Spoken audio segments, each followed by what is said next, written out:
ನಲ್ಲೇನಾದರೂ ಭಯ ಹುಟ್ಟಿದೆ. ಭಯ ಪಡಬೇಕಿದೇನು ದಿಕ್ಕಿಲ್ಲದ ಹಕ್ಕಿಯಲ್ಲ. ಪ್ರೀತಿ ಹೆಸರು ಆಶ್ರಯದಲ್ಲಿ ಅನ್ನ ತಿಂದು ಬದುಕಿದ ಬಲವಳ್ಳ ಹಕ್ಕಿ ನಾನು. ಆಕಾಶದಲ್ಲಿ ಹಾರಾಡ ಹಕ್ಕಿನ ಕಂಡು ಕುಕ್ಕಲು ಬರುವ ನಿಮ್ಮಂತ ಕತ್ತರಿಸುವ ಹಠಮಾರಿ ಹಕ್ಕಿ ನಾನು. ಮಿಸ್ಟರ್ ಮಹಾಂತೇಶ್, ನಾನು ಬರುವಷ್ಟಂತ ನೋಡ್ತಾನೇ ಇದ್ದೀನಿ. ಮಾತು ಮಾತಿಗೂ ನಿಮ್ಮ ಮೋಹದ ಬಲೆ ಹತ್ತೋದು ಪ್ರಯತ್ನಿಸ್ತಾ ಇದ್ದೀರಾ. ಹೆಜ್ಜೆ ಹೆಜ್ಜೆಗೂ ನಿಮ್ಮ ಆಧೀನ ಮಾಡ್ಕೋದಕ್ಕೆ ಆತುರ ಪಡ್ತಾ ಇದ್ದೀರಾ. ಯಾಕೆ ನಿಮ್ಗಿಂತ ದೂರ ಆಸೆ? ನಿಮ್ಮ ಆಸೆ ಈಡೇರಿಸುವ ಹೆಣ್ಣು ನಾನಲ್ಲ. ಹೆಣ್ಣು ಅಂದ್ರೆ ಏನಂತ ತಿಳ್ಕೊಂಡಿದ್ದೀರಾ? ಮಾರುಕಟ್ಟೆಲ್ಲ ಮಾರೋ ಮಾವಿನ ಹಣ್ಣು ಅಂತ ತಿಳ್ತಿದ್ದೀರಾ? ಇಲ್ಲ, ಕಾಲಿನಿಂದ ಒದೆ ಮಣ್ಣಿನ ಧೂಳ ಅಂತ ತಿಳಿದಿದ್ದೀರಾ? ಅಂಬಿಕಾ, ನಿನ್ನ ಯಾವನ ಹೆಣ್ಣು ನಿನ್ನಂತ ಯಾವನ ಹೆಣ್ಣುಗಳಂದ್ರೆ ನನ್ನ ಕೆರಿಯರ್ನಲ್ಲಿ ತುಂಬಾನೇ ನೋಡಿದ್ದೇನೆ. ನೋಡ ಅಂಬಿಕಾ, ನೀ ಈ ಪೆಣ್ಣೆ ಅಂತ ಹೆಣ್ಣನ್ನು ನಾನು 3 ವರ್ಷಗಳ ಹಿಂದೆ ಒಂದು ಪವಿತ್ರವಾದ ಪಾತ್ರೆಯಲ್ಲಿ ಹಾಲಾಗಿ ಕಂಡಿದ್ದೇನು. ಆಮರಣ ಮಾಡಬಹುದು ಅಂಬಿಕಾ. ನಿನ್ನ ಪ್ರಿಯತಮ ನಿನ್ನ ಹೃದಯದಲ್ಲಿ ಪ್ರೀತಿ ಎಂಬ ಬೀಜವನ್ನು ಬಿತ್ತಿ ಈ ಬಿಳಿ ಹಾಲಿಗೆ ಮೊಸರು ಎಂಬ ಹೆಪ್ಪವನ್ನು ಬಿಟ್ಟು ಹೋಗಿದ್ದಾನೆ. ಇದನ್ನು ಕಂಡು ನನ್ನ ಮನದಿನಲ್ಲಿನೇ ನಿನ್ನನ್ನು ಹಂಬಲದಿಂದ ಆತುರದಿಂದ ಅಪ್ಪಿಕೊಳ್ಳಬೇಕೆಂಬ ಇಚ್ಛೆ ನನ್ನ ಮನದಲ್ಲಿ ಹೆಚ್ಚಾಗುತ್ತಿದೆ. ಕಟುಕರ ಮಾತಿಗೆ ಹೆದರುವ ಹೆಣ್ಣೆ ನಾನಲ್ಲ. ಕಳ್ಳ ಜಾತಿ ನೀನಾದ್ರೆ ಚಿಕ್ಕ ಪಾತ್ರೆ ಮೇಲೆ ಭದ್ರವಾಗಿದೆ. ಮೈಗೆ ಬಾರದ ಬೆಣ್ಣಿಗೆ ಕೈ ಚಾಚಿದ್ರೆ ನೀನು ಸಿಗೋದ ಬೆಣ್ಣೆಯಲ್ಲ, ಮೈ ತುಂಬ ಬೆತ್ತಗಳು. ಹೆಚ್ಚು ಮಾಯ ಉಚ್ಚರಣೆ ನನ್ನ ಇಚ್ಛೆಯನ್ನು ನೀನೇನಾದರೂ ತುಚ್ಛೀಕರಿಸಿದೆಯಾದರೆ ನಿನ್ನ ಬೋಳನ್ನು ಚಲೋರಾಗಬಹುದು. ಸಂಬಂಧ ನೀನು ನನ್ನ ಆಸೆಯನ್ನು ಈಡೇರಿಸು. ಮುಚ್ಚ ಬಾಯಿ ಚಾಂಡಾಲ. ಇಚ್ಛೆ ಇಲ್ಲದ ಹೆಣ್ಣನ ತುಚ್ಛಪಡಿಸಿ ಬರದೆ ಆದರೆ ನಿನ್ನ ಓಟದಿಂದ ರಂಡ ಬೇರ್ಪಡೆಯಾಗುತ್ತೆ. ಮನ ತುಂಬಿದ ಮಗನಂತೆ ಮಾತಾಡಿದ್ದೆ ಆದ್ರೆ ಚಾಂಡಿ ಚಾಮುಂಡಿಯಾಗಿ ರಕ್ತ ಕೊಡಬೇಕಾಗುತ್ತೆ. ಒಲೆಯಲಾದ ಹೆಣ್ಣನ ಬೆನ್ನ ಹತ್ತದಂದ್ರೆ ಸಸ್ಯದಲ್ಲಿರುವ ಹಾವನ್ನೇ ಕೆಣಕದಂತ ಸರಿ. ಮುಸಲರಿಗೆ ಮುನ್ನೆಸಿ ಕೊಡ್ತಾ ಇದ್ದೀನಿ, ಸ್ವಲ್ಪ ಎಚ್ಚರದಿಂದ ಲೇ ಅಂಬಿಕಾ, ನಿನ್ನ ಎಚ್ಚರದ ಉಪದೇಶಗಳು ನಾನು ತಪ್ಪಿರುವವನ ಬೂಟಿನ ಸಮಾನ. ನನ್ನ ಬಯಕೆಯಲ್ಲಿ ಅಂತ ಹಠಮಾರಿ ಹೆಣ್ಣಾದರೂ ಅವಳನ್ನು ಮೊತ್ತದ ಮೆಟ್ಟಬದಲಾಯಿನಂತೆ. ಅದಕ್ಕಾಗಿ ನನ್ನ ಘಟ ಉರುಳಿದರೂ ಚಿಂತೆ ಇಲ್ಲ. ನನ್ನ ಘನತೆಯನ್ನು ಕಳೆದುಕೊಳ್ಳುವ ಪುರುಷ ನಾನಲ್ಲ.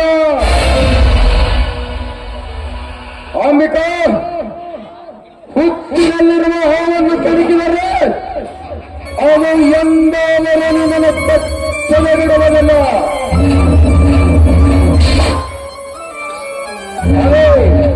ಆದರೆ ಅದೇ ಹಾವಿನ ಹಲ್ಲುಗಳನ್ನು ಕಿತ್ತಿ ನನ್ನ ಪುಂಗಿಯ ನಾದದಲ್ಲಿ ಉಚ್ಚಾರಿಸಬಲ್ಲ ಮಹಾನ್ ನಿಪುಣರನು.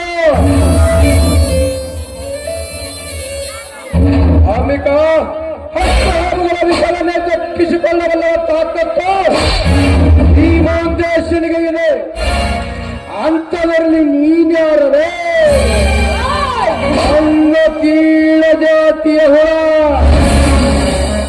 ಕಂಡಂತೆ ಬೊಗಳಿ ನನ್ನ ಕೋಪವನ್ನು ಕೆಂಡದಂತೆ ಮಾಡಬೇಡ. ಸಣ್ಣ ಜಾತಿ ಹುಳ ಅಂತ ಭಾವಿಸಬೇಡ. ಭಾರತದ ಇತಿಹಾಸದಲ್ಲಿ ಹೆಣ್ಣಿಗಾಗಿ ನಡೆದ ದುರಂತದ ಪುಟವನ್ನು ತೆರಳಿ ನೋಡು. ಯುಗದಲ್ಲಿ ಆ ವಿಶ್ವಾಮಿತ್ರ ಮೇಲಿಗೆ ಹೆಣ್ಣಿಗಾಗಿ ಮಣ್ಣಿ ಹೋದ.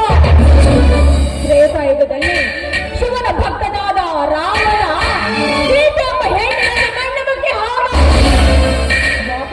ಕಲಿಯುಗದಲ್ಲಿ ಆ ಬಲಿಷ್ಠನಾದ ದುಶ್ಯಾಸನ ದ್ರೌಪದಿ ಎಂಬ ಹೆಣ್ಣಿಗಾಗಿ ಮಣ್ಣು ಬಟ್ಟಿ ಹೊಡೆದ.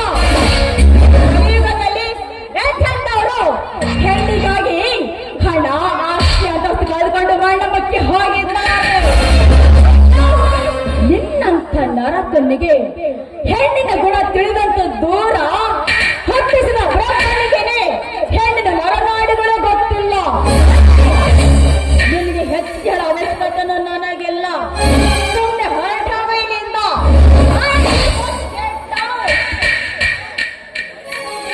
ಲೇ ಅಂಬಿಕಾ, ಹೊರಟ್ಟು ಹೋಗಲು ಬಂದಿದ್ದಾರೆ. ನಾನು ನಿನ್ನಂತ ಹರಿಯುವ ಹೆಣ್ಣನ್ನು ಹಾದಿಯ ಮೇಲೆ ನಿಲ್ಲಿಸಿ ಮಾತನಾಡುವ ಅವಶ್ಯಕತೆ ಇಲ್ಲ. ಲೇ ಅಂಬಿಕಾ, ಹೆಣ್ಣಿನ ಇತಿಹಾಸ ಹೇಳುವ ನೀನು ನಿನ್ನ ದುರಂತ ಪುಸ್ತಕದಲ್ಲಿ ಗಂಡಿನ ಪೌರುಷದ ಪುಟಗಳನ್ನೇ ಮರೆತು ಪುಸ್ತಕವನ್ನು ಓದಿರುವಿಯ. ಅಂಬಿಕಾ, ಖಂಡಿತವಾಗಿ ನನ್ನ ಜೀವನವೇ ಸರ್ವನಾಶವಾದರೂ ನನಗೆ ಚಿಂತೆ ಇಲ್ಲ. ಖಂಡಿತ ಹೆಣ್ಣನು ಮದುವೆಯಾಗಬೇಕೆಂದು ಕೂಡ ನನಗೆ ಚಿಂತೆ ಇಲ್ಲ. ಅವಳನ್ನು ಹೇಗಾದರೂ ಮಾಡಿ ನಾನು ಕೊನೆಯವರೆಗೂ ಇಟ್ಟುಕೊಳ್ಳಬೇಕೆಂಬ ಕೆಟ್ಟ ಹಠ ನನ್ನ ಮನಸ್ಸಿನಲ್ಲಿ ಹದ ಮಾಡಿ ನಿಂತಿದೆ. ಅಂಬಿಕಾ, ಒಂದು ಹೆಚ್ಚು ಹಾಕಿಟ್ಟಿದ್ದಿ ಆದ್ರೆ ನಿನಗೆ ನನ್ನ ನಾಡಿಯಾಗಿದೆ. ಮನೆಯವರು ಸುಜ್ಞಾನವಲ್ಲ, ಅಜ್ಞಾನವನ್ನು ಮುಂದುವರಿಸಿದ್ದಿ ಆದ್ರೆ ನನ್ನ ಕೈಯಲ್ಲಿ ನಿನ್ನ ಅಂತ್ಯ ಕಾಣಬೇಕಾಗುತ್ತೆ. ನನ್ನ ಅಂತ್ಯ ಕಾಣುವ ಮನ ನಾನು ನಿರ್ಮಿಸಿದ ಈ ನಾಟಕದ ನಾಂದಿ ಪ್ರಾರಂಭವಾಗಬೇಕು. ನನ್ನ ನಾಟಕದಲ್ಲಿ ಪ್ರಥಮ ಸನ್ನಿವೇಶದಲ್ಲಿದೆ ಅಂಬಿಕರ ಶೀಲಹರಣ.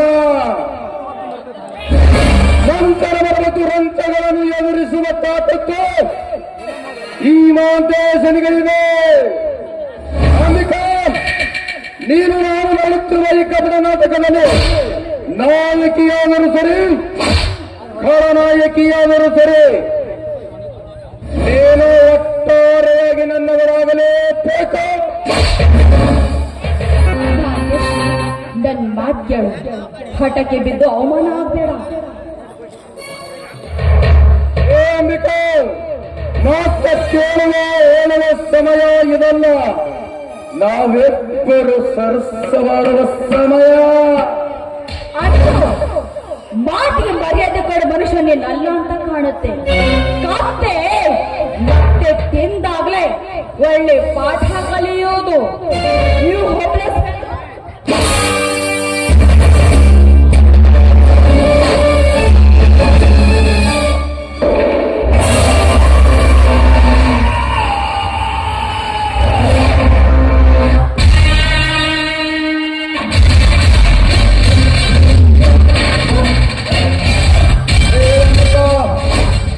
ನೀನೆಷ್ಟೇ ನನ್ನನ್ನು ಧಿಕ್ಕರಿಸಿದೆಯಾದರೂ ಕೂಡ ನೀನು ನನ್ನ ಮನದ ಅರಸಿಯಾಗಬೇಕೆಂಬ ಮಹತ್ವಾಸೆಯನ್ನು ಈ ಮಾತೇಶ್ ತುಂಬಿಕೊಂಡಿದ್ದಾನೆ. ಅಂಬಿಕಾ, ನೀನು ನನ್ನವಳಾಗಲೇಬೇಕು. ಇಲ್ಲವಾದರೆ ನಿನ್ನ ಮುಂದಿನ ಸನ್ನಿವೇಶಗಳಲ್ಲಿ ನಿನ್ನ ಬಾಳಿಗೆ ಕುತಂತ್ರದ ನಾಟಕವನ್ನು ಕ್ರಿಯೇಟ್ ಮಾಡುತ್ತೇನೆ. ನೀನೆನ್ನಾದರೂ ನನ್ನವಳು. ಅಂಬಿಕಾ, ನಾನು ನಿನ್ನ ಮೇಲೆ ನನ್ನ ಜೀವನವನ್ನೇ ಇಟ್ಟುಕೊಂಡಿದ್ದೇನೆ.